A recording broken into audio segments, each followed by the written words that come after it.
Hi friends, ഈ ഒരു വീഡിയോയിൽ ഡിസ്കസ് ചെയ്യുന്നത് Kerala PSC accountant, junior accountant എന്നീ എക്സാമുകൾക്കുള്ള സിലബസ് ബേസ്ഡുള്ള ക്ലാസ്സാണ്. നമ്മൾ ഫോളോ ചെയ്യുന്നത് കേരള PSC അവസാനം നടത്തിയിട്ടുള്ള കേരള ഫിനാൻസ് കോർപ്പറേഷൻ KFC അക്കൗണ്ടൻറ്റിൻ്റെ സിലബസാണ്. ഇന്നത്തെ ക്ലാസ്സിലൂടെ നമ്മൾ ഡിസ്കസ് ചെയ്യുന്നത് ഫണ്ടമെൻ്റൽസ് ഓഫ് ഇൻകം ടാക്സ് എന്ന ഏരിയയാണ്. ഇൻകം ടാക്സിൻ്റെ ഫസ്റ്റ് ക്ലാസ് ആണ്. ഇന്നത്തെ ക്ലാസ്സിൽ നമ്മൾ ഡിസ്കസ് ചെയ്യുന്നത് ഇത്രയും ഏരിയാസാണ്. അപ്പോൾ ഇത്രയും ഏരിയയും ഇതുമായി ബന്ധപ്പെട്ട 20 MCQ ക്വസ്റ്റ്യൻസുമാണ് ഈ ഒരു വീഡിയോയിൽ ഉൾക്കൊള്ളിച്ചിട്ടുള്ളത്. അപ്പോൾ എല്ലാവർക്കും പുതിയൊരു വീഡിയോയിലേക്ക് സ്വാഗതം.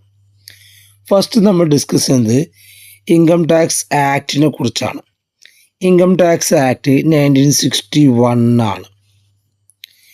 The Income Tax Act 1961 governs the levy, administration, collection and recovery of income tax in India.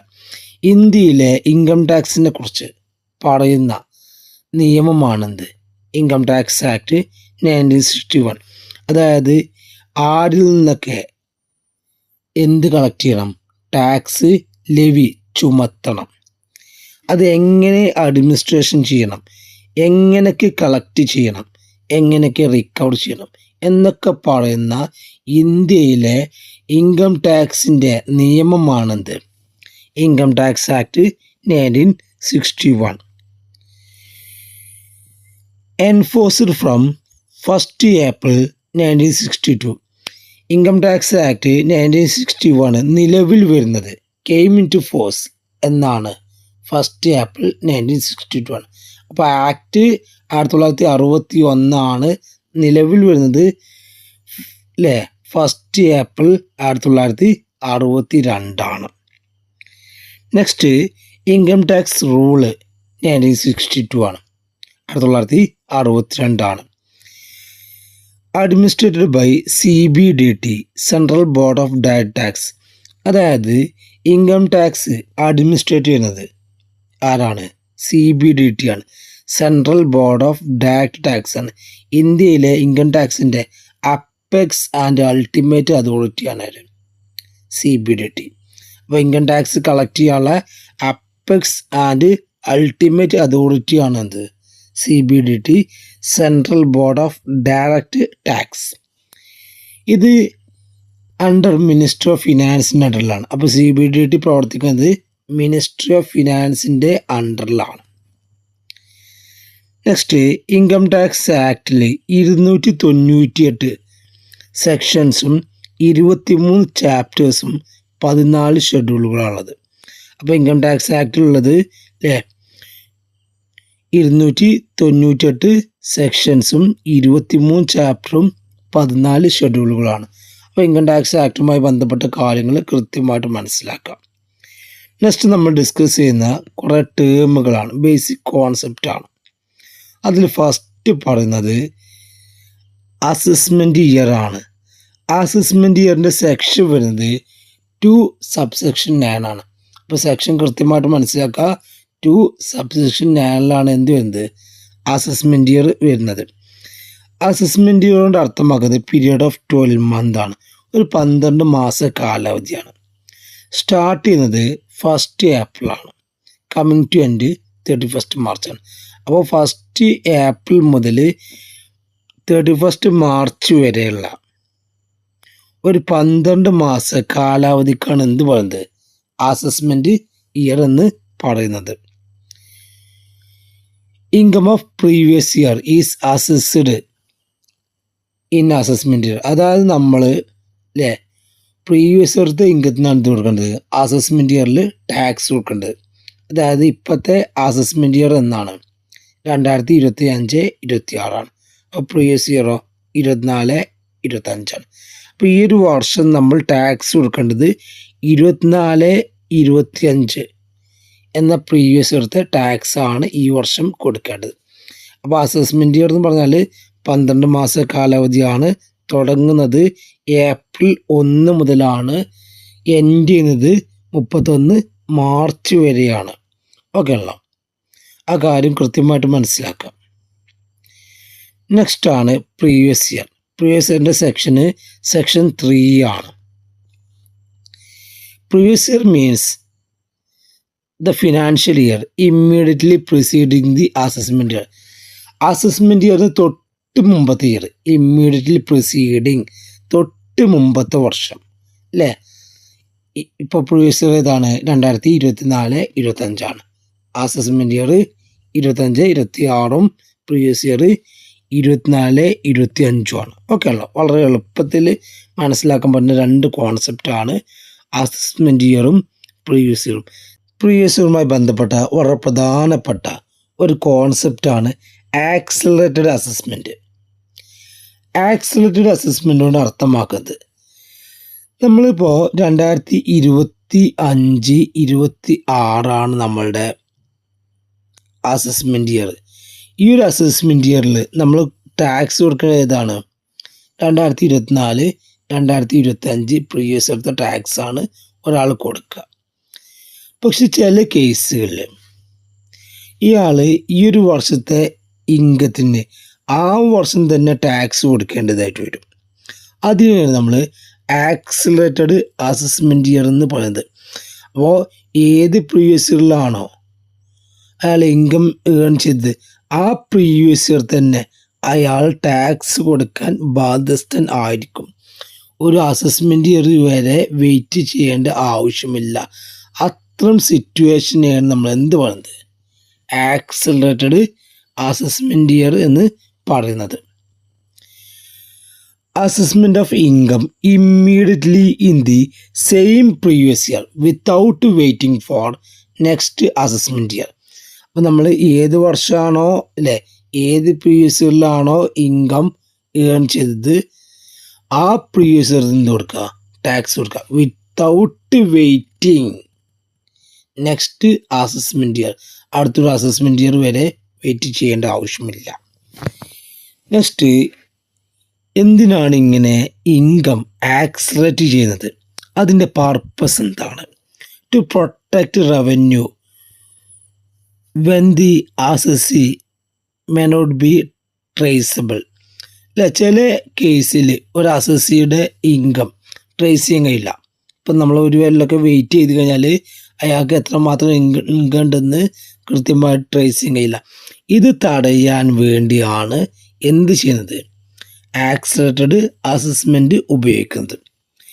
ഇനി ഏതെല്ലാം സിറ്റുവേഷനിലാണ് ആക്സിലറേറ്റഡ് അസസ്മെൻറ്റ് ഉപയോഗിക്കുക? ഒന്നാണ് ഇൻകം ഓഫ് നോൺ റെസിഡൻറ്റ്, ഇന്ത്യക്കാരനല്ലാത്ത വ്യക്തി, ഫ്രം ഷിപ്പിംഗ് ബിസിനസ്. അദ്ദേഹം ഷിപ്പിലാണ് വർക്ക് ചെയ്യണമെങ്കിൽ സെക്ഷൻ 172 പ്രകാരം അയാൾ ഏൺ ചെയ്തെങ്കിൽ ആ വർഷം തന്നെ അസസ്മെൻറ്റ് ഇയർ വെയിറ്റ് ചെയ്യാതെ തന്നെ ആ വർഷം തന്നെ അദ്ദേഹം ടാക്സ് കൊടുക്കാൻ ബാധ്യസ്ഥനാണ്. അപ്പോൾ ഒന്നാണ് income of non resident shipping business, section കൃത്യമായിട്ട് മനസ്സിലാക്കുക 172 ആണ്. Non resident shipping business 172. രണ്ടാണ് income of person leaving India, ഇന്ത്യയിൽ നിന്ന് പോകാൻ നിൽക്കുന്ന ആൾ അല്ലെ. അദ്ദേഹം പോയി കഴിഞ്ഞാൽ പിന്നെ എന്ത് കിട്ടില്ല? അദ്ദേഹത്തിൻ്റെ കയ്യിൽ നിന്ന് ടാക്സ് കിട്ടില്ല. അപ്പോൾ അദ്ദേഹം ഇന്ത്യയിൽ നിന്ന് ഏൺ ചെയ്ത ഇൻകത്തിൽ നിന്ന് ഏത് വർഷമാണോ ഏൺ ചെയ്തത് ആ വർഷം തന്നെ അദ്ദേഹത്തിൻ്റെ കയ്യിൽ നിന്ന് ടാക്സ് ഈടാക്കുക. അപ്പോൾ ലീവിങ് ഇന്ത്യ സെക്ഷൻ വരുന്നത് 174 ആണ്. തേർഡാണ് income of an AOP, association of person, BOI, body of individual, AGP അല്ലേ, ആർട്ടിഫിഷ്യൽ ജുഡീഷ്യൽ പേഴ്സൺ. സെക്ഷൻ വരുന്നത് 174A ആണ്. അതായത് അസോസിയേഷൻ ഓഫ് പേഴ്സണോ ബോഡി ഓഫ് ഇൻഡിവിജ്വലോ ആർട്ടിഫിഷ്യൽ ജുഡീഷ്യൽ പേഴ്സൻ്റെ അത്തരം ഇൻകംസ് ഉണ്ടെങ്കിൽ അതും അതേ വർഷം തന്നെ ടാക്സ് കൊടുക്കാൻ ബാധ്യസ്ഥനാണ്.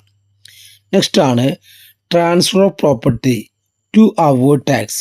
ഒരാൾ ടാക്സ് അവോയ്ഡ് ചെയ്യുന്നതിന് വേണ്ടി ട്രാൻസ്ഫർ ചെയ്തു അല്ലേ, ജസ്റ്റ് ട്രാൻസ്ഫർ ചെയ്തപ്പോൾ ഈ വർഷം ടാക്സ് വരുന്ന എന്ത് ചെയ്തു? അദ്ദേഹം പ്രോപ്പർട്ടി മറ്റൊരാളിലേക്ക് ട്രാൻസ്ഫർ ചെയ്തു. അങ്ങനെ ചെയ്ത് കഴിഞ്ഞാലും ആ വർഷം തന്നെ സെയിം പ്രീവിയസ് ഇയർ തന്നെ അദ്ദേഹം ടാക്സ് കൊടുക്കേണ്ടി വരും. നെക്സ്റ്റ് ആണ് ഡിസ്കണ്ടിന്യൂവൻസ് ഓഫ് ബിസിനസ് ഓർ പ്രൊഫഷൻ. അല്ലേ, ഒരു ബിസിനസ് ഇന്നില്ല, അത് റൺ ചെയ്യുന്നില്ല, അല്ലെങ്കിൽ പ്രൊഫഷൻ നടക്കുന്നില്ല, സെക്ഷൻ 176 പ്രകാരം പ്രീവിയസ് ഇയർ തന്നെ അദ്ദേഹം അത്തരം ഇൻകത്തിന് ടാക്സ് കൊടുക്കാൻ ബാധ്യസ്ഥനാണ്. അപ്പോൾ 5 പോയിൻ്റാണ് പറഞ്ഞത്. 5 പോയിൻറ്റും അതിൻ്റെ സെക്ഷനും കൃത്യമായിട്ട് മനസ്സിലാക്കാം. നെക്സ്റ്റ് വരുന്നത് പേഴ്സൺ എന്ന് പറയുന്ന കോൺസെപ്റ്റാണ്. പേഴ്സൺ സെക്ഷൻ വരുന്നത് 2 സബ്സെക്ഷൻ 31 പേഴ്സണിനെ കുറിച്ച് പറയുന്നത്. അപ്പോൾ ഇൻകം ടാക്സിലെ സെക്ഷൻ 2 സബ്സെക്ഷൻ 31 പേഴ്സൺ എന്നതിൻ്റെ ഡെഫിനിഷൻ പറയുന്നത്. പേഴ്സൺ ഇൻക്ലൂഡ് ഇൻഡിവിജ്വൽ വരും, HUF ഹിന്ദു അൺഡിവൈഡഡ് ഫാമിലി വരും, കമ്പനി വരും, ഫേം വരും, AOP association person, BOI body of individual, local authority എന്ന് പറഞ്ഞാൽ പഞ്ചായത്ത് മുനിസിപ്പാലിറ്റി ഒക്കെയാണ്. ദെൻ AGP അല്ലേ, ആർട്ടിഫിഷ്യൽ ജുഡീഷ്യൽ പേഴ്സൺ. ഇത്രയും ആൾക്കാർ ഉൾക്കൊള്ളുന്നതാണെന്ത് പേഴ്സൺ എന്ന് പറഞ്ഞാൽ. ഓക്കെ അല്ല, അപ്പോൾ ആരൊക്കെയാണ് പേഴ്സൺ കൃത്യമായിട്ട് അറിഞ്ഞിരിക്കണം. Each person has separate pan. ഓരോ വ്യക്തിക്കും എന്തുണ്ടായിരിക്കും, പാൻ ഉണ്ടായിരിക്കും. പെർമനൻ്റ് അക്കൗണ്ട് നമ്പർ നിർബന്ധമാണ്. അതുപോലെ തന്നെ ടാക്സ് ലാബിലിറ്റി ഉണ്ടായിരിക്കും. അപ്പോൾ ഓരോ വ്യക്തിക്കും ഇതിലെന്തുണ്ടായിരിക്കും, ഒരു പെർമനൻ്റ് അക്കൗണ്ട് നമ്പറും ഉണ്ടായിരിക്കും, ടാക്സ് ലാബിലിറ്റി ഉണ്ടായിരിക്കും. അപ്പോൾ പേഴ്സണൽ ആരൊക്കെ വരുന്നുള്ള കാര്യം കൃത്യമായിട്ട് മനസ്സിലാക്കുക. നെക്സ്റ്റ് വരുന്ന കോൺസെപ്റ്റാണ് അസസി. അസസി വരുന്നത് സെക്ഷൻ 2 സബ്സെക്ഷൻ 7 ആണ്. അപ്പോൾ സെക്ഷനെ കൃത്യമായിട്ട് മനസ്സിലാക്കുക. സെക്ഷൻ 2 സബ്സെക്ഷൻ 7 അസസി വരുന്നത്. അസസി എന്ന് പറഞ്ഞാൽ is a person who is liable to pay tax. Tax കൊടുക്കാൻ ബാധ്യസ്ഥനായ വ്യക്തികൾക്ക് പറഞ്ഞ പേരാണിത് അസസി. അതായത് ഇന്ത്യയിൽ ഇൻകം ടാക്സ് കൊടുക്കാൻ ബാധ്യസ്ഥനായ വ്യക്തിക്ക് പറഞ്ഞ പേരാണിത് അസസി. 3 ടൈപ്സ് ഓഫ് അസസിയാണ് ഇവിടെ ഉള്ളത്. ഒന്ന് regular assessee, person liable to pay tax അല്ലേ, ഏതൊക്കെ വ്യക്തികളാണോ ടാക്സ് കൊടുക്കുക ബാധ്യസ്ഥനായത് അവർക്കാണ് എന്ത് പറഞ്ഞത് റെഗുലർ അസസി എന്ന് പറഞ്ഞത്. ദെൻ ഡീംഡ് അസസി, ഒരു അസസി അയാളുടെ ഇൻകത്തിന് പുറമെ വേറെ ആരുടെയെങ്കിലും ഇൻകത്തിന് ടാക്സ് കൊടുക്കാൻ ബാധ്യസ്ഥനാണെങ്കിൽ അയാൾക്ക് പറഞ്ഞ പേരാണിത് deemed assessee. A assessee liable to pay tax not only his own income but also income of others. അല്ലെ, ഒരു അസസി അയാളുടെ ഇൻകത്തിന് പുറമെ വേറെ ആരുടെയെങ്കിലും ഇൻകത്തിന് ടാക്സ് കൊടുക്കാൻ ബാധ്യസ്ഥനാണെങ്കിൽ, ഇപ്പോൾ ലീഗൽ റെപ്രസെൻറ്റേറ്റീവ്, നമ്മളെ ഏതെങ്കിലും വ്യക്തികളുടെ ലീഗൽ റെപ്രസെൻറ്റേറ്റീവ് ആണെങ്കിൽ അയാളുടെ ഇൻകത്തിന് ടാക്സ് കൊടുക്കാൻ ബാധ്യസ്ഥനാണ്. അല്ലെ, ഗാർഡിയൻ, ഒരു മൈനറുടെ ഗാർഡിയൻ ആണെങ്കിൽ ആ മൈനറുടെ ടാക്സ് കൊടുക്കാൻ ബാധ്യസ്ഥനാണ്. ഏജൻറ്റ് ഓഫ് നോൺ റെസിഡൻറ്റ്, ഒരു നോൺ റെസിഡൻറ്റ് ഇന്ത്യക്കാരനല്ലാത്ത വ്യക്തിയുടെ ഏജൻ്റ് ആണെങ്കിൽ പോലും നമ്മളെന്ത് ചെയ്യാണ്, ആ വ്യക്തിയുടെ ഇൻകത്തിന് ടാക്സ് കൊടുക്കാൻ ബാധ്യസ്ഥനാണ്. അപ്പോൾ ഡീംഡ് അസസി പറഞ്ഞു, ഒരു അസസി അയാളുടെ ഇൻകത്തിന് പുറമെ വേറെ ആരുടെയൊക്കെയോ ഇൻകത്തിന് ടാക്സ് കൊടുക്കാൻ ബാധ്യസ്ഥനാണ്. അതിനാണ് എന്ത് വന്നത് ഡീംഡ്. ലീഗൽ റെപ്രസെൻറ്റേറ്റീവ്, ഗാർഡിയന്, agent of non resident. Then assessee in default. Assessee in default കൊണ്ട് അർത്ഥമാക്കുന്നത് a assessee fail to meet his statutory obligation. അതായത് ഇൻകം ടാക്സ് പറയുന്നില്ലേ, ഒരാൾ ടാക്സ് കൊടുക്കാൻ ബാധ്യസ്ഥനായാൽ എന്ത് കൊടുക്കണം, ഡ്യൂ ഡേറ്റിൻ്റെ മുമ്പായിട്ട്, അതായത് ഡേറ്റ് കഴിഞ്ഞ മുമ്പായിട്ട് എന്ത് കൊടുക്കണം, ടാക്സ് കൊടുക്കണം. അങ്ങനെ കൊടുക്കാൻ പരാജയപ്പെട്ട് കഴിഞ്ഞാൽ fail to pay his statutory obligation, അദ്ദേഹത്തിൻ്റെ സ്റ്റാറ്റ്യൂട്ടറി ആയിട്ടുള്ള ഒബ്ലിഗേഷൻ, കടമ പൂർത്തീകരിക്കാൻ അദ്ദേഹം പരാജയപ്പെട്ട് കഴിഞ്ഞാൽ അതിന് നമ്മൾ എന്ത് പറയുന്നത് അസസി ഇൻ ഡീഫാൾട്ട് അല്ലേ. അതായത് ഫെയിലിയർ ഇൻ TDSും TCSും. TDS എന്ന് പറഞ്ഞാൽ ടാക്സ് ഡിഡക്റ്റബിൾ അറ്റ് സോഴ്സ് ആണ്. TCS എന്ന് പറഞ്ഞാൽ ടാക്സ് കളക്റ്റഡ് അറ്റ് സോഴ്സ് ആണ്. അപ്പോൾ TDS കൊടുക്കാണ്ടെങ്കിൽ ആ TDS കൊടുത്തിട്ടില്ലെങ്കിൽ നമ്മൾ എന്ത് പറയും ഡീഫാൾട്ട്. ഒരു അസസി ടാക്സ് കൊടുക്കാക്കുക, അതാണെന്ത് ഡീഫാൾട്ട്. ഫെയിലാകുക, ടാക്സ് കൊടുക്കാൻ പരാജയപ്പെടുക. നെക്സ്റ്റ് വരുന്ന ടേമാണ് ഇൻകം. ഇൻകം ടാക്സിൽ ഇൻകത്തെക്കുറിച്ച് ഡിഫൈൻ ചെയ്യുന്നത് സെക്ഷൻ 2 സബ്സെക്ഷൻ 24 ഇൻകത്തിൽ വരുന്നത് ഇൻകം ഇൻക്ലൂഡ്സ് പ്രോഫിറ്റ് വരും, ഡിവിഡൻഡ് വരും, പെർക്വിസിറ്റ് വരും, ഗിഫ്റ്റ് വരും, ക്യാപിറ്റൽ ഗെയിൻ വരും, വിന്നിങ്സ് വരും. ഇത്രയും കാര്യങ്ങൾ ഉൾക്കൊള്ളുന്നതാണിത് ഇൻകംസ് എന്ന് പറഞ്ഞാൽ. ഓക്കെ അല്ലോ. ഇതിൽ വിന്നിങ്, ലോട്ടറി ആവാം, കാർഡ് ഗെയിം ആവാം, ബെറ്റിങ്, ഒരുപാട് കാര്യങ്ങളുണ്ട്. ഈ ഇൻകത്തിൽ ലീഗൽ ഇൻകം വരും, ഇല്ലീഗൽ ഇൻകംസും വരും, ഡീംഡ് ഇൻകംസും വരും. ഓക്കെ അല്ലോ. ഒരാൾ മറ്റൊരാളുടെ ഇൻകത്തിനും കൂടിയും ടാക്സ് കൊടുക്കാൻ ബാധിച്ചാണെങ്കിൽ അതും കൂടിയും എവിടെ വരും? ഇവിടെ വരും എന്നുള്ള കാര്യം മനസ്സിലാക്കുക. അപ്പോൾ ഇൻകത്തിൽ എന്തെല്ലാം കാര്യങ്ങൾ ഉൾക്കൊള്ളും? സെക്ഷൻ 2 സബ്സെക്ഷൻ 24 ഇൻകത്തെക്കുറിച്ച് പറയുന്നത്. നെക്സ്റ്റ് വരുന്ന ടേമാണ് ഗ്രോസ് ടോട്ടൽ ഇൻകം, GTI എന്ന് പറയും. Section 80B subsection 5 80B subsection 5 എന്ത് വരുന്നത്? ഗ്രോസ് ടോട്ടൽ ഇൻകം GTI വരുന്നത്. GTI എന്ന് പറഞ്ഞാൽ ഇൻകം ടാക്സിൽ 5 ഹെഡാണുള്ളത്. ഈ 5 ഹെഡും കൂട്ടിക്കഴിഞ്ഞാൽ എന്ത് കിട്ടുന്നത്? GTI കിട്ടുന്നത്. അതിലൊരു ഹെഡ് ഇൻകം ഫ്രം സാലറി ആണ്, 2 ഹൗസ് പ്രോപ്പർട്ടി ആണ്, 3 ബിസിനസ് ഓർ പ്രൊഫഷൻ ആണ്, 4 ക്യാപിറ്റൽ ഗെയിൻ ആണ്, 5 അതർ സോഴ്സ് ആണ്. എന്നിങ്ങനെ 5 ഹെഡാണ്. ഈ 5 ഹെഡും കൂട്ടിക്കഴിഞ്ഞാൽ കിട്ടുന്നതാണ് എന്ത് പറയുന്നത്? നമ്മൾ GTI എന്ന് പറയുന്നത്. അപ്പോൾ ഇൻകം ടാക്സിലെ 5 ഹെഡ് ഉണ്ട്. ആ 5 ഹെഡും കൂട്ടിക്കഴിഞ്ഞാൽ കിട്ടുന്നതാണ് എന്ത്?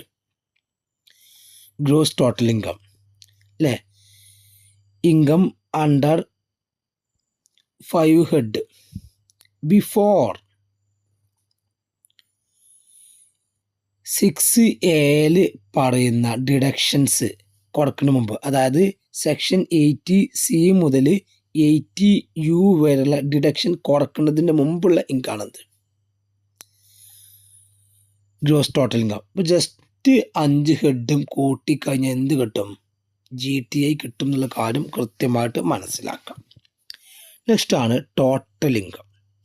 GTIയിൽ നിന്ന് ഡിഡക്ഷൻ അണ്ടർ സെക്ഷൻ 80C മുതൽ 80U വരെ ഇൻകം ടാക്സ് ഡിഡക്ഷൻസ് പറയുന്നുണ്ട്. ഇത് കുറച്ചാൽ എന്ത് കിട്ടും? ടോട്ടൽ ഇൻകം കിട്ടും.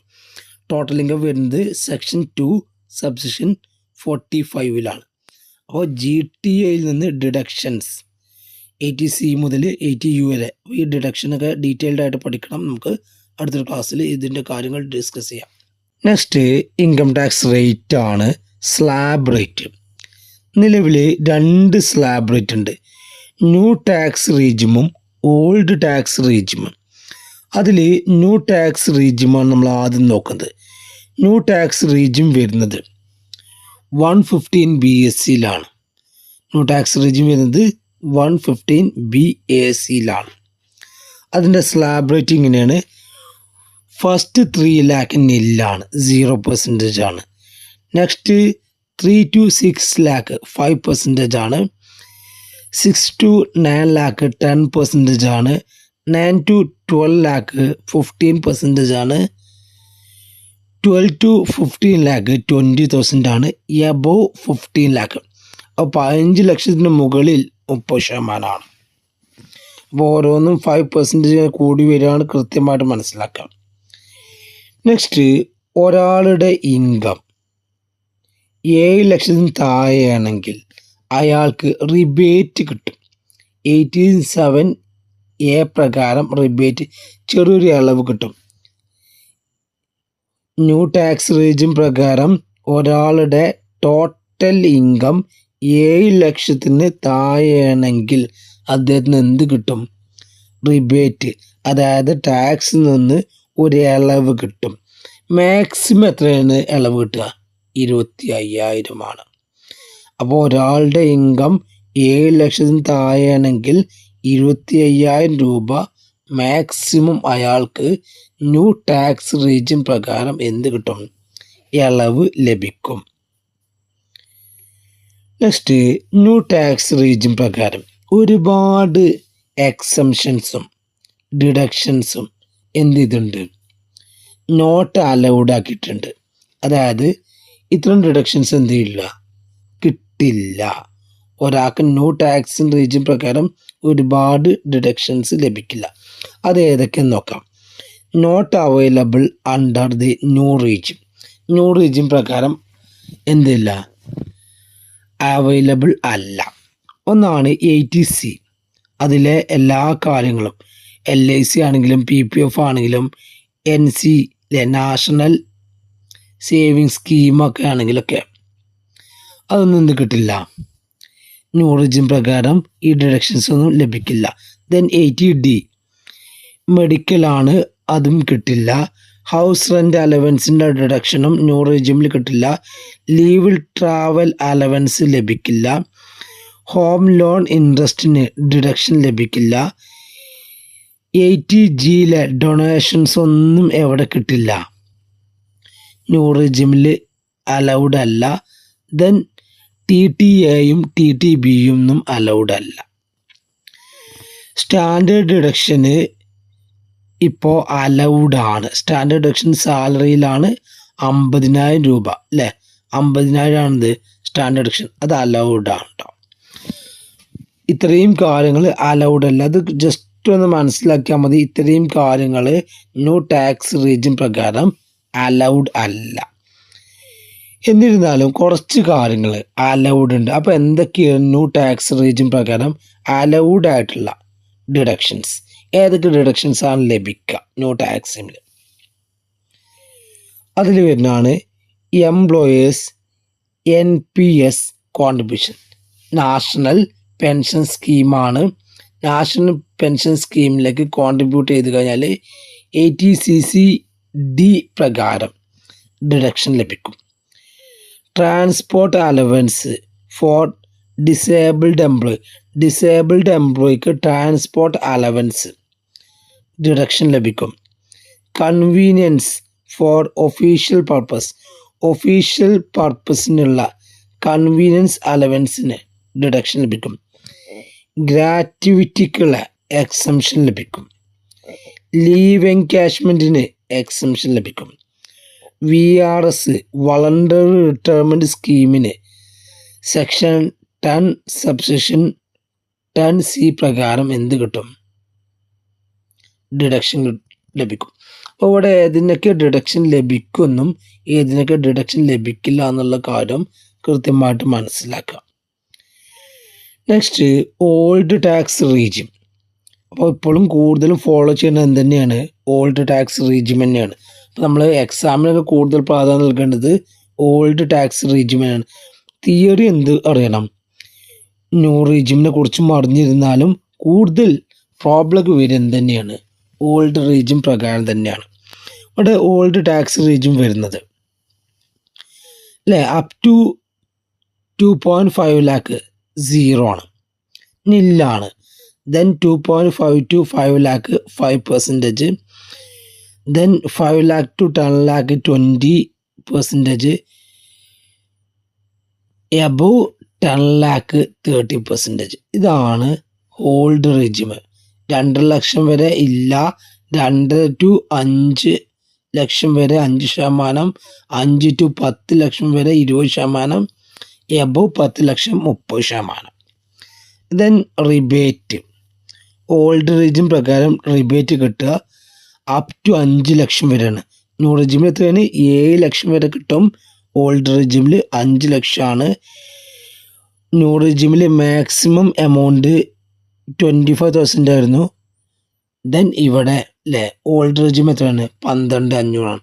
അപ്പോൾ ഒരാളുടെ ടോട്ടൽ ഇൻകം 5 ലക്ഷമോ അതിൽ താഴെയോ ആണെങ്കിൽ അദ്ദേഹത്തിന് 12,500 വരെ എന്ത് കിട്ടും, റിബേറ്റ് കിട്ടും, ടാക്സിൽ നിന്ന് ഇളവ് കിട്ടും.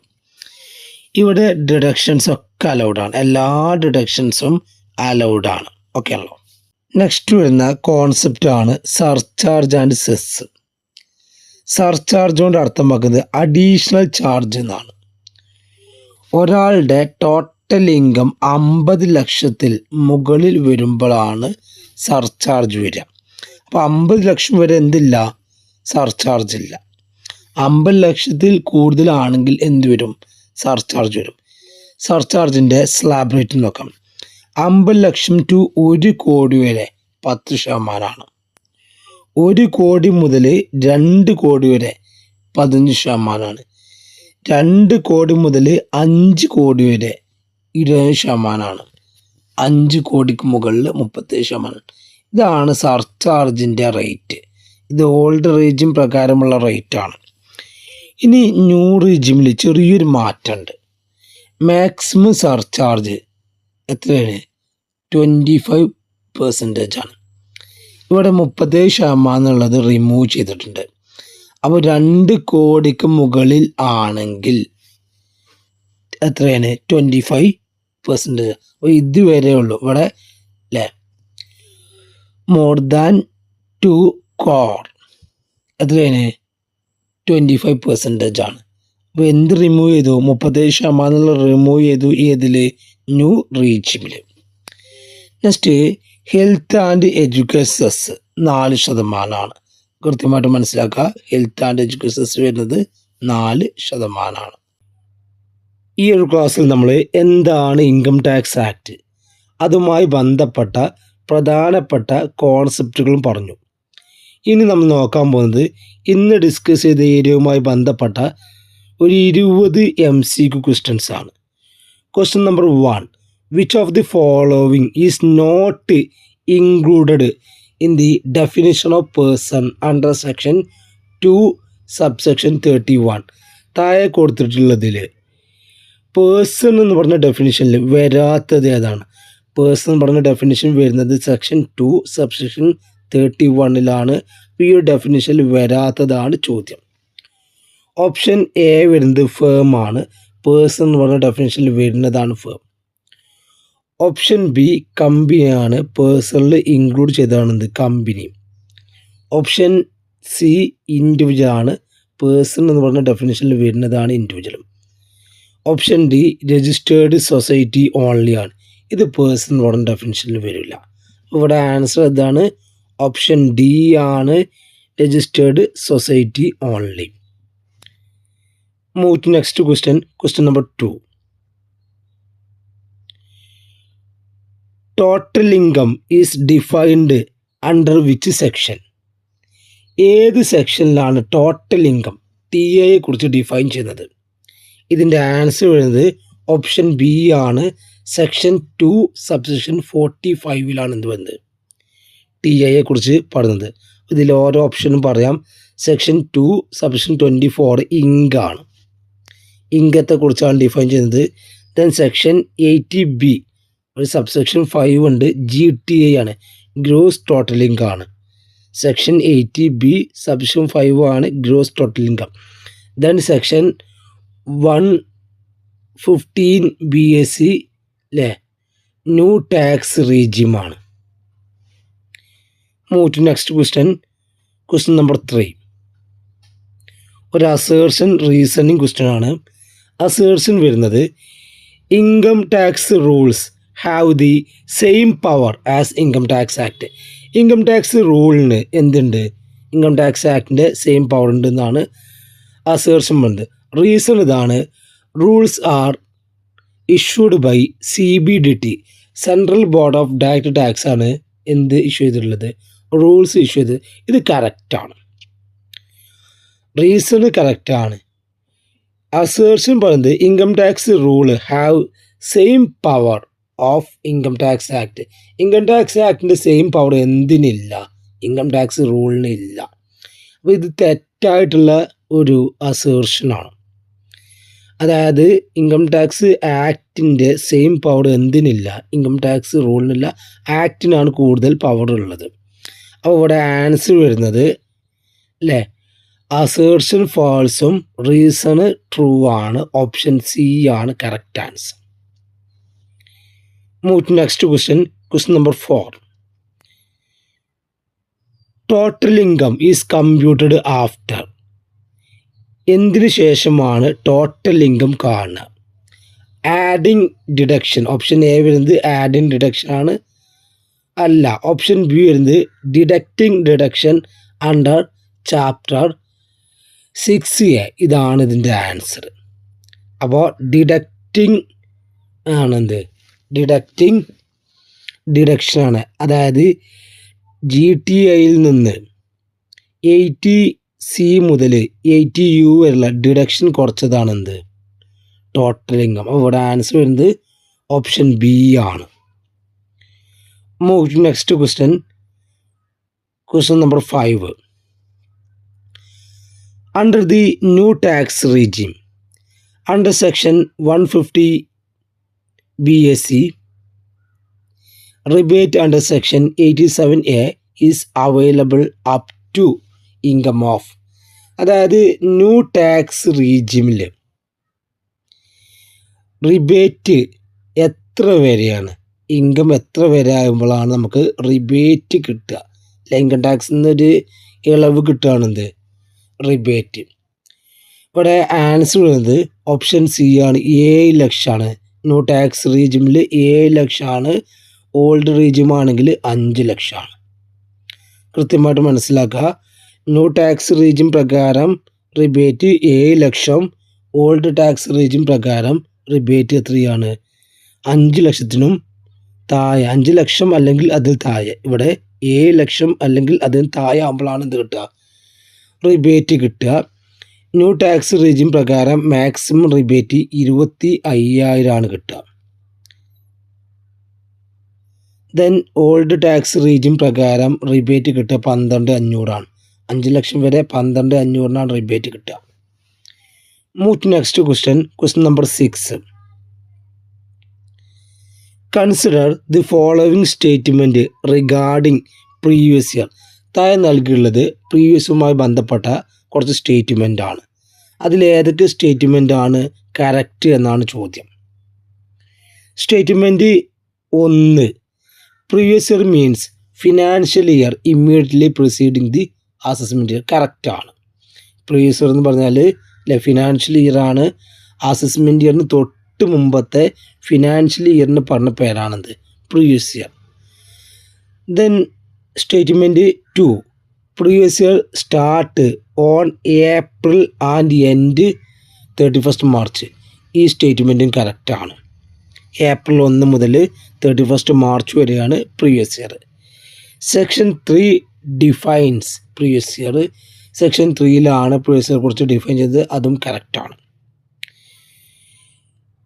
Income of previous year is taxed in the same year. Same ഇയറിലല്ല, അടുത്ത ഇയറിലാണ് എന്ത് ചെയ്യുക, പ്രീവിയസ് ഇയറത്തെ ടാക്സ് കൊടുക്കുക നമ്മൾ അസസ്മെൻറ്റ് ഇയറിലാണ്. അപ്പോൾ സ്റ്റേറ്റ്മെൻറ്റ് 4 ഫാൾസ് ആണ്. അപ്പോൾ 1, 2, 3 ആണ് കറക്റ്റ്. ഓപ്ഷൻ എ ആണ് correct answer. Move to next question number 7. Which of the following false statement regarding assessment year. താഴെ നൽകിയിട്ടുള്ളത് അസസ്മെൻറ്റ് ഇയറുമായി ബന്ധപ്പെട്ട സ്റ്റേറ്റ്മെൻ്റ് ആണ്. അതിൽ ഏത് സ്റ്റേറ്റ്മെൻറ്റൊക്കെയാണ് ഫാൾസ്, ഏതൊക്കെ സ്റ്റേറ്റ്മെൻ്റ് ആണ് തെറ്റായ സ്റ്റേറ്റ്മെൻറ്റ് എന്നാണ് ചോദ്യം. സ്റ്റേറ്റ്മെൻറ്റ് 1 വരുന്നത് assessment year begins on 1st January every year. Assessment year 1st ജനുവരിയിലാണോ? അല്ല, ഏപ്രിൽ 1 ആണ്. ഇത് തെറ്റായ സ്റ്റേറ്റ്മെൻ്റ് ആണ്, ഒരു ഫാൾസ് സ്റ്റേറ്റ്മെൻ്റ് ആണ്. Second statement assessment year define under section 2 subsection 9. കറക്റ്റാണ്. അസസ്മെൻറ്റ് ഇയർ 2 സബ്സെക്ഷൻ 9-ലാണ് ഡിഫൈൻ ചെയ്യുന്നത്. Statement 3 assessment year is the year in which income of previous year taxed. അല്ലേ, കറക്റ്റാണ്. Then statement 4 assessment year and previous year always same. എല്ലാപ്പോഴും same ആണോ? അല്ല, അല്ലേ. Assessment ഇയറിൻ്റെ തൊട്ട് മുമ്പത്തെ ഇയർ ആണിത് പ്രീവിയസ് ഇയർ. അപ്പോൾ ഇവിടെ 1ഉം 4ഉം തെറ്റാണ്. 1ഉം 4ഉം വരുന്ന ഓപ്ഷൻ ഏതാണ്? ഓപ്ഷൻ എ ആണ്. 1ഉം 4ഉം ഓപ്ഷൻ എ ആണ് ഇവിടെ correct answer. Move to next question number 8. Which of the following statement are false. താഴെ നൽകിയിട്ടുള്ളത് ഏതൊക്കെ സ്റ്റേറ്റ്മെൻ്റ് ആണ് തെറ്റായിട്ടുള്ളത്? സ്റ്റേറ്റ്മെൻറ്റ് 1 വരുന്നത് GTA includes income after chapter 6A deduction. Before ആണ്, ആഫ്റ്റർ അല്ല. GT എന്ന് പറഞ്ഞാൽ ബിഫോർ ഡിഡക്ഷൻ ആണ്, ആഫ്റ്റർ ഡിഡക്ഷൻ അല്ല. അപ്പോൾ അത് തെറ്റായ സ്റ്റേറ്റ്മെൻ്റ് ആണ്. Second statement, GTI define in section 80B subsection 5. GTI definition വരുന്നത് GTI ഇതിൽ വരുന്നത് 80B സബ്സെക്ഷൻ 5 കറക്റ്റാണ്. Then statement 3, GTI include income under all 5 head. 5 ഹെഡും കൂട്ടിയത് നമ്മൾ എന്ത് പറയുന്നത് GTI എന്ന് പറയുന്നത്. Salary, house property, business or profession, capital gain, other source എന്നിങ്ങനെ 5 ഹെഡും കൂട്ടിയാണ് എന്ത് കിട്ടുക, GTI കിട്ടുക. ദെൻ നാലാമത്തെ statement, GTI is calculated after set off losses. Carry ഫോർവേഡും സെറ്റ് ഓഫിനും ശേഷമാണ് GTI കാണുന്നതാണ്, അതും കറക്റ്റാണ്. അപ്പോൾ ഇവിടെ ഒന്നാമത്തെ സ്റ്റേറ്റ്മെൻറ്റ് മാത്രമേ ഫാൾസ് ഉള്ളൂ. അപ്പോൾ ആൻസർ വരുന്നത് ഓപ്ഷൻ എ ആണ്. Statement 1 only false. Move to next question number 9. ഒരു അസേർഷൻ റീസണിങ് ബേസ്ഡ് ക്വസ്റ്റ്യൻ ആണ്. അസേർഷൻ വരുന്നത് income earned in the previous year is taxed in the assessment year. നമ്മൾ പ്രീവിയസ് ഇയറിൽ ഏൺ ചെയ്ത ഇൻകത്തിന് അസസ്മെൻറ്റ് ഇയറിലാണ് ടാക്സ് കൊടുക്കുക. കറക്റ്റ് സ്റ്റേറ്റ്മെൻ്റ് ആണ്. റീസൺ പറയുന്നത് the assessment year is always financial year immediately preceding the previous year. ഇതും കറക്റ്റാണ്. റീസൺ എന്താണ്, അസേർഷൻ്റെ കറക്റ്റ് മീനിങ് ആണ്. അപ്പോൾ അസേർഷൻ്റെ കറക്റ്റ് മീനിങ് ആണ് എന്ത്, റീസൺ. അപ്പോൾ ആൻസർ ഏതാണ്, both A and R are true. R is correct explanation of. Okay അല്ല. അപ്പോൾ ഈ അസേർഷൻ റീസണിങ് ക്വസ്റ്റ്യനൊക്കെ വരുമ്പോൾ കൃത്യമായിട്ട് വായിക്കുക. കൃത്യമായിട്ട് വായിച്ചു കഴിഞ്ഞാൽ അതിൻ്റെ മീനിങ് കിട്ടും. അതിലൂടെ നമുക്ക് പെട്ടെന്ന് ആൻസറിലേക്ക് എത്താൻ കഴിയും. Move to next question number 10. Under the old tax regime, താഴെ നൽകിയിട്ടുള്ള സ്റ്റേറ്റ്മെൻ്റ് ആണ്. ഓൾഡ് ടാക്സ് റെജിം പ്രകാരം ഏതൊക്കെ സ്റ്റേറ്റ്മെൻ്റ് ആണ് കറക്റ്റ് എന്നാണ് ചോദ്യം. Statement 1, ATC deductions can be claimed. കറക്റ്റാണ്. ഓൾഡ് ടാക്സ് റെജിം പ്രകാരം ATCയിലെ എല്ലാ ഡിഡക്ഷനും നമുക്ക് ക്ലെയിം ചെയ്യാൻ പറ്റും, ന്യൂ റെജിമിൽ പറ്റില്ല. Second statement, exemption for LTA is allowed. LTA leave travel allowance എന്ത് കിട്ടും, നമുക്ക് ആ എക്സംഷൻസ് ലഭിക്കും. Then statement 3, standard deduction is not available ആണ്. Under old tax regime standard deduction എന്താണ്, അവൈലബിൾ ആണ്. അപ്പോൾ ഇത് തെറ്റാണ്. നോട്ട് അവൈലബിൾ എന്നുള്ളത് ശരിയല്ല, അവൈലബിൾ ആണ്. അപ്പോൾ സ്റ്റേറ്റ്മെൻറ്റ് 3 ഫാൾസ് ആണ്. Next, HRA exemption can be claimed. HRAയുടെ എക്സംഷന് നമുക്ക് ക്ലെയിം ചെയ്യാൻ പറ്റും, അതും കറക്റ്റാണ്. അവിടെ കറക്റ്റ് 1, 2, 4 ആണ്. 1, 2, 4 വരുന്നത് ഓപ്ഷൻ ബി ആണ് correct answer. Move to next question number 11. ഒരു മാച്ച് ദി ഫോളോവിങ് ക്വസ്റ്റ്യൻ ആണ്. CBDT central board of direct tax apex authority of direct tax ആണ്. 1B ആണ്. അപ്പോൾ 1, 2 ആണ്. 1, 2 2 ഓപ്ഷൻ ഉണ്ട്. ദെൻ സെക്കൻഡ്, അസസിങ് ഓഫീസർ എന്തിനാണ്, ഇഷ്യൂയിങ് അസസ്മെൻറ്റ് ഓർഡർ ആണ്. 2B ആണ്. അപ്പോൾ ആൻസർ ഒന്നില്ലെങ്കിൽ 3 അല്ലെങ്കിൽ 4 ആയിരിക്കും. Then income tax rules. Income tax rule frame ചെയ്യുന്നത് CBDT under section 295 then income tax act. Income tax act issued by parliament ആണ്. അവിടെ ആൻസർ വരുന്നത് ഡി ആണ് അല്ലേ? എക്ക് 2, ബിക്ക് 1, സിക്ക് 3, ഡിക്ക് 4. Move to next question. Question number 12.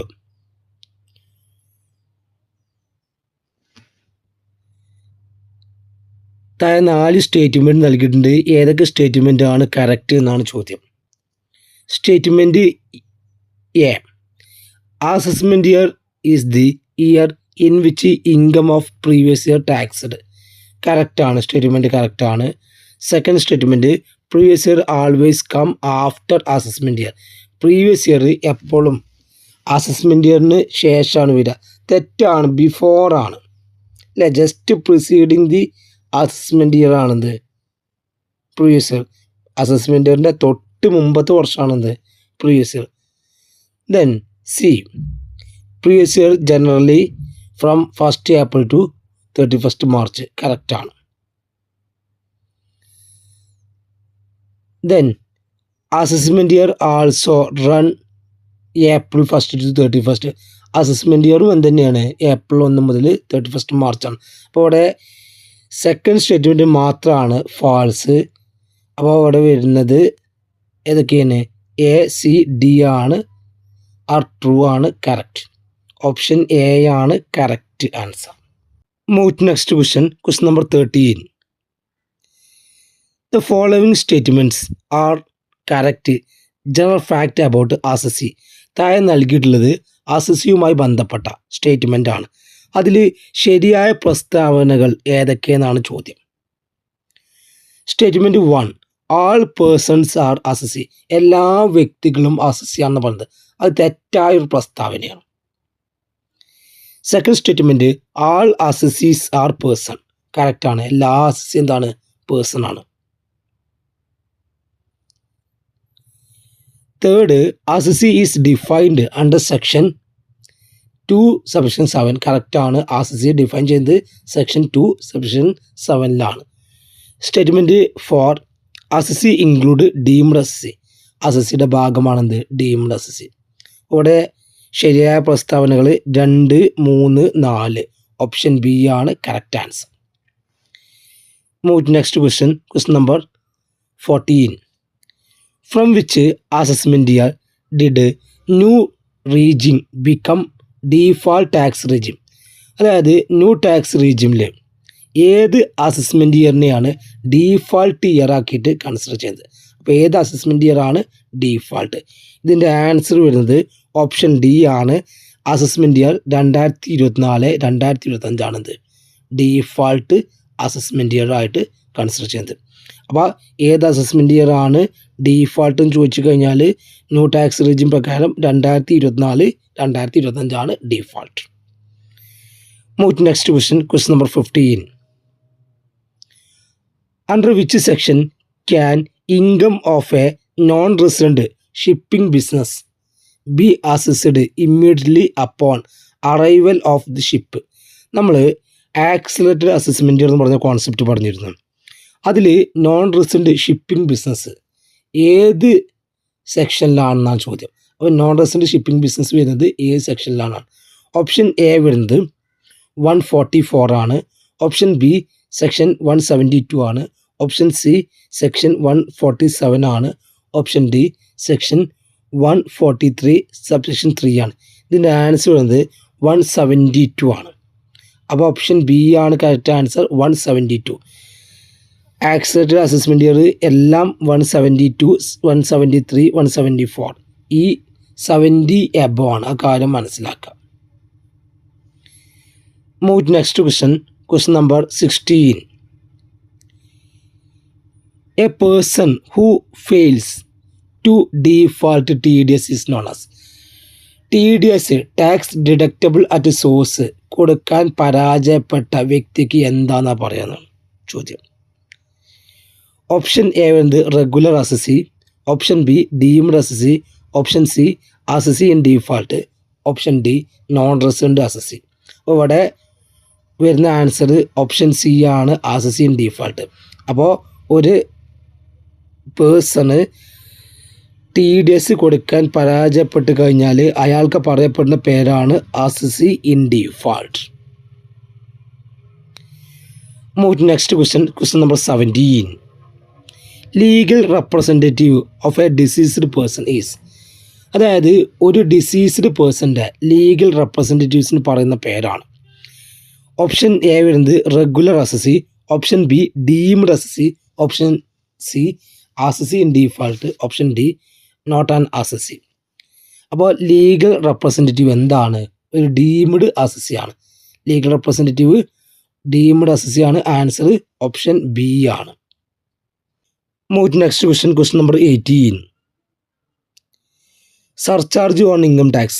താഴെ നൽകിയിട്ടുള്ള സ്റ്റേറ്റ്മെൻറ്റിൽ സർചാർജുമായി ബന്ധപ്പെട്ട ശരിയായ പ്രസ്താവനകൾ ഏതൊക്കെയെന്നാണ് ചോദ്യം.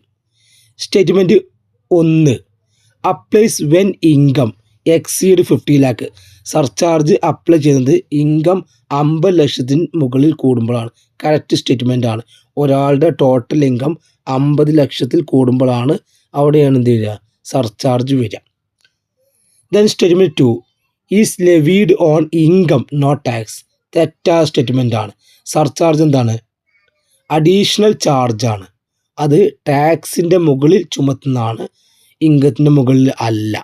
അതുകൊണ്ട് തന്നെ സ്റ്റേറ്റ്മെൻറ്റ് 2 ഇൻകറക്റ്റ് ആണ്. Statement 3, has maximum rate of 25% under new regime. New regime പ്രകാരം സർചാർജ് 25%. മാക്സിമം 20%. ഇതും കറക്റ്റാണ്. ഓൾഡ് റീജിം പ്രകാരം 37 ആണ് ഹയസ്റ്റ് സർചാർജിൻ്റെ റേറ്റ്. പക്ഷേ ന്യൂ റീജിമിൽ എന്ത് ചെയ്തു? ഈ 37 എന്നുള്ളത് റിമൂവ് ചെയ്തിട്ടുണ്ട്. അപ്പോൾ ന്യൂ റീജിം പ്രകാരം maximum rate of surcharge that is 25 ആണ്. അപ്പോൾ സ്റ്റേറ്റ്മെൻറ്റ് 3യും കറക്റ്റാണ്. Statement 4, comes before adding cess. Surcharge വരിക cess, health and education cess 4% add ചെയ്യേണ്ട മുമ്പാണ് സർചാർജ് വരിക. സ്റ്റേറ്റ്മെൻറ്റ് 4ഉം കറക്റ്റാണ്. അപ്പോൾ ഇവിടെ 1, 3, 4 കറക്റ്റ്. ഓപ്ഷൻ എ ആണ് correct answer. Move to next question number 19. Consider statements. താഴെ നൽകിയിട്ടുള്ളത് CBDTയുമായി ബന്ധപ്പെട്ട 4 സ്റ്റേറ്റ്മെൻ്റ് ആണ്. അതിൽ ശരിയായ സ്റ്റേറ്റ്മെൻറ്റുകൾ ഏതൊക്കെയെന്നാണ് ചോദ്യം. ഒന്നാമത്തെ statement, CBDT central board of direct tax is a part of minister of finance. Finance മിനിസ്റ്ററുടെ ഭാഗമാണെന്നാണ്. കറക്റ്റാണ്. ഈ സ്റ്റേറ്റ്മെൻറ്റ് കറക്റ്റാണ്. Second statement, CBDT frames the income tax act. Income tax act frame ചെയ്യുന്നത് CBDT എന്ന് പറയുന്നത്. ഇത് തെറ്റാണ്. ഇൻകം ടാക്സ് ആക്ട് ഫ്രെയിം ചെയ്യുന്നത് ആരാണ്? പാർലമെൻറ്റാണ്. CBDT അല്ല, പാർലമെൻ്റ് ആണ് ഇൻകം ടാക്സ് ആക്ട് ഫ്രെയിം ചെയ്യുന്നത്. Statement 3, CBDT issues circulars for interpretation of law. സർക്കുലറുകളൊക്കെ ഇറക്കുന്നത് CBDT ആണ്. കറക്റ്റാണ്. Statement 4, CBDT administrates direct tax. ഇന്ത്യയിൽ ഡയറക്റ്റ് ടാക്സിനെ അഡ്മിനിസ്ട്രേറ്റ് ചെയ്യുന്നത്, കൺട്രോൾ ചെയ്യുന്നത് CBDT ആണ്. കറക്റ്റാണ്. അപ്പോൾ 1, 3, 4 ആണ് കറക്റ്റ്. ഓപ്ഷൻ എ ആണ് correct answer. Move to next question number 20. Arrange the following in the correct order in the tax cycle. അപ്പോൾ സീക്വൻസ് ആണ്. ഓർഡർ കറക്റ്റ് ആക്കാനാണ്. A previous year, b income earned ആണ്, c assessment year ആണ്, d tax assessment ആണ്. ഇത് correct ഓർഡറിലാണ് നൽകിയിട്ടുള്ളത്. ആദ്യം പ്രീവിയസ് ഇയർ ആണ്, ദെൻ ഇൻകം ഏൺഡ് ആണ്, ദെൻ അസസ്മെൻറ്റ് ഇയർ ആണ്, ദെൻ ടാക്സ് അസസ്മെൻ്റ് ആണ്. അപ്പോൾ ഇതിൻ്റെ ആൻസർ വരുന്നത് എ, ബി, സി, ഡി ആണ്. ഓപ്ഷൻ എ ആണ് കറക്റ്റ് ആൻസർ. അപ്പോൾ നമ്മൾ ഇന്നത്തെ ക്ലാസ്സിലൂടെ ഡിസ്കസ് ചെയ്തത് ഇൻകം ടാക്സ് എന്ന് പറയുന്ന ഭാഗത്ത് ഇൻകം ടാക്സ് ആക്ട് അതുമായി ബന്ധപ്പെട്ട കാര്യങ്ങളും ഇൻകം ടാക്സിലെ പ്രധാനപ്പെട്ട കോൺസെപ്റ്റുകളും അതുമായി ബന്ധപ്പെട്ട 20 MC ക്വസ്റ്റ്യൻസുമാണ്. അപ്പോൾ എല്ലാവർക്കും വീഡിയോ ഇഷ്ടപ്പെട്ടെന്ന് വിചാരിക്കുന്നു. Okay, thanks.